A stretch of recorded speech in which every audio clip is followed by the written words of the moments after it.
Bonjour à tous et soyez les bienvenus dans cette nouvelle pause garage. Aujourd'hui, je me retrouve chez BYD pour prendre les clés de cette âne, la grande berline prestigieuse de la marque qui se veut concurrente des Mercedes EQS, mais surtout Tesla S. Mais ce n'est pas l'objet de cette vidéo. Aujourd'hui, on ne va pas l'essayer, ça ce sera demain avec Fabien et ce sera une vidéo qui sera publiée un peu plus tard. Aujourd'hui, on va plutôt parler de transition. Transition entre thermique et électrique. Ça fait plus de 25 ans maintenant bien que je conduis au quotidien des véhicules thermiques. Et dès lors, j'ai pris des habitudes, ce qui est logique. Or ici, BYD va me prêter cette âne 100% électrique durant près d'une semaine. Et je vais devoir réaliser avec tous mes trajets du quotidien. C'est-à-dire aller au travail, aller faire les courses, aller conduire les enfants à l'école, tout ce qu'on fait au quotidien avec un véhicule. Et je me pose un peu la question, et j'ai même certaines craintes. Est-ce que mes habitudes du quotidien vont être complètement chamboulées ou pas avec cette nouvelle motorisation? Eh bien, c'est ce qu'on va découvrir ensemble au cours de cette vidéo. En tout cas, première chose à faire, c'est déjà d'aller chercher les clés et après on va pouvoir en parler.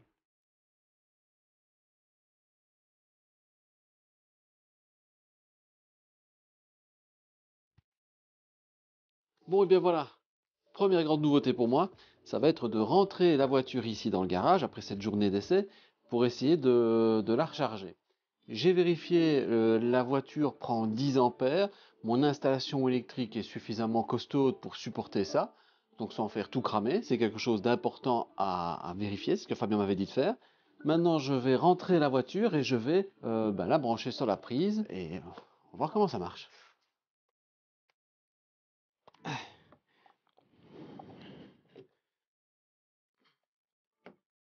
Alors, ah merde, j'ai deux boutons qui clignotent ici, ça ne doit pas être bon signe ça. Ça veut dire quoi? 1 hour later. Bon, je pense qu'on peut parler d'échec pour cette première tentative de recharge. Moi, je pensais un peu à l'image d'un smartphone, recharger la voiture avec un très faible débit toutes les nuits pour avoir une charge qui soit suffisante pour la journée, éventuellement quelques extras sur la journée, la recharger le soir, etc. Vraiment à l'image d'un smartphone. Bon, mon installation électrique est trop vieille pour la voiture, donc ça veut dire qu'il me faudrait, pour pouvoir acheter un véhicule électrique et le recharger à la maison, faire revenir un électricien pour refaire le tout de l'installation. Évidemment, j'ai plus assez de pourcents pour continuer à utiliser la voiture tous les jours, etc. Donc il va falloir que je trouve une solution. Eh oui, c'est moi, Fabien. Eh oui, ce n'est pas Marc. C'est peut-être étonnant pour vous. Pour moi, pas tant que ça. Eh oui, Marc et les nouvelles technologies, c'est vraiment pas son truc. Donc, quand il a fallu qu'il charge la voiture, il m'a appelé. Il m'a demandé d'aller pour lui. Et je pense qu'il a bien fait. Parce que là, je ne sais pas ce qui se passe avec cette charge Unity. Elle a démarré à 7 kW. Elle est passée à 9. Là, maintenant, elle est à 9,8. Et il me dit que pour passer à 100%, alors qu'on est à 40, il reste 5h20. J'espère sincèrement que c'est une erreur. Parce que sinon, je vais y passer la nuit. Alors pour info, je suis également passé chez Tesla avant. Les BYD ne sont pas compatibles.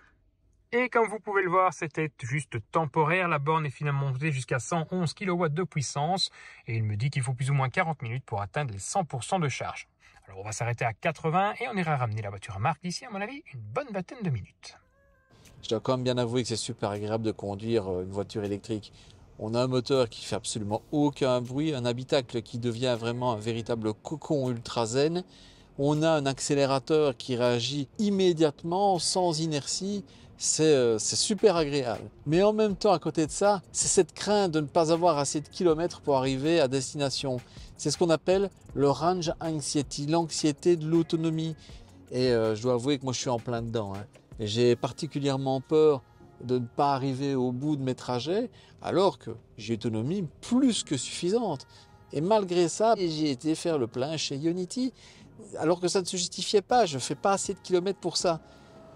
Bon voilà, comme je n'ai pas su charger à la maison, bien évidemment, je me retrouve ici sur une borne Ionity pour recharger en courant rapide, évidemment, la BYD. Bon, c'est rapide quand même, c'est beaucoup plus rapide. Je pense qu'à la maison, ça m'aurait pris plusieurs heures. Ici, ça va me prendre à peine un quart d'heure, 20 minutes. Le seul problème, c'est de pouvoir évidemment caser ça dans l'horaire du jour et c'est pas toujours évident. Alors oui, conduire une voiture électrique, c'est quand même vachement agréable.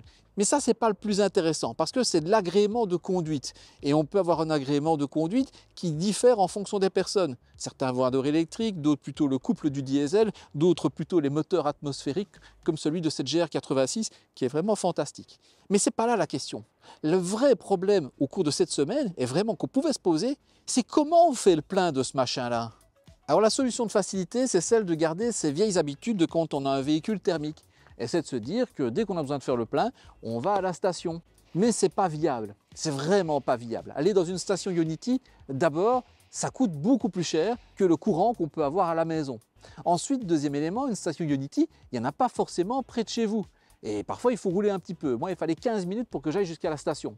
Et une fois sur place, le plein, il dure 40-45 minutes. Ça veut dire que chaque fois qu'on fait le plein, il faut prendre 1h15, 1h30 s'il y a des bouchons de son temps, s'il y a du monde à la station, pour aller faire le plein. Attention qu'à ce niveau-là, je vais rajouter une petite nuance. Lorsque je me suis rendu à la station Ionity pour faire justement la recharge de la Han, les 5 bornes étaient prises. J'ai attendu 3 minutes pour qu'une voiture parte. Au bout de 3-4 autres minutes, une autre voiture est partie, et puis encore une, etc. Il y avait un roulement. Personne n'a dû attendre plus de 5 minutes pour pouvoir faire sa recharge. Et moi, au bout de 25, j'avais ce qu'il me fallait dans la recharge de la batterie, suffisamment pour ma semaine, donc je me suis dit, c'est bon, ça va, et je pouvais partir. Et donc, ça a pu tourner comme ceci. Donc, personne n'a attendu plus de 5 minutes. Donc, dans ces conditions-ci, moi, je trouve que j'étais très satisfait. Mais ça n'enlève pas le fait que ça a quand même pris du temps pour y aller, pour y rester, et que ça a coûté plus cher que si c'était à la maison. Alors la bonne solution, elle consiste à considérer la voiture électrique comme n'importe quel autre appareil de la maison qui est muni d'une batterie. C'est-à-dire le téléphone, ça peut être la montre, ça peut être le rasoir. Qu'est-ce qu'on fait avec ces appareils-là? Eh bien, on les recharge régulièrement. Et c'est la même chose qu'on va faire à la maison. On va brancher la voiture sur la prise pour recharger jusqu'à ce que la voiture soit suffisamment chargée pour la suite. Mais attention, c'est pas si facile.